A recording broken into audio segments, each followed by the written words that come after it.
Dorothy, thank you for coming. So, what did you have to do to be an astronaut, and what have you done? Yes, so to become an astronaut, I had to do a lot of training. In fact, it was a year and a half of training. It involved first doing some flight work and then learning all about the space shuttle vehicle, and then eventually taking tests, both written and performance. And finally, we get to graduate as astronauts. And as an astronaut, I flew to the International Space Station. I flew one time on a space shuttle with a crew of 6 other people.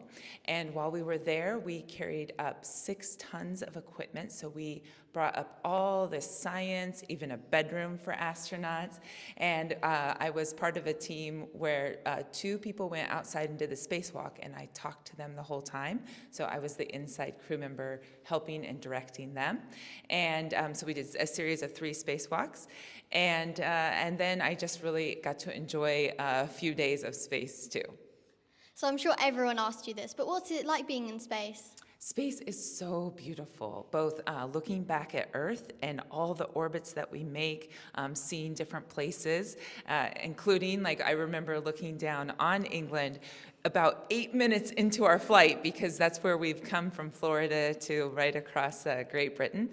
And then also looking out, so looking out at the Milky Way and just the intensity of how many stars that we don't see because of light pollution or water vapor. So being above the Earth's atmosphere and just looking at that makes it really beautiful. And finally, what tips would you give to someone like me who's wanting to be an astronaut when they're older? Yeah, my tips to you would be continuing to be curious and working really hard in your classes, especially the science, technology, engineering, and math classes, and then making sure that you go on to university and studying those fields as well, and maybe getting a master's or PhD as well. That would be my advice, but always just being curious and being willing to work really hard. Thank you very much. Thank you.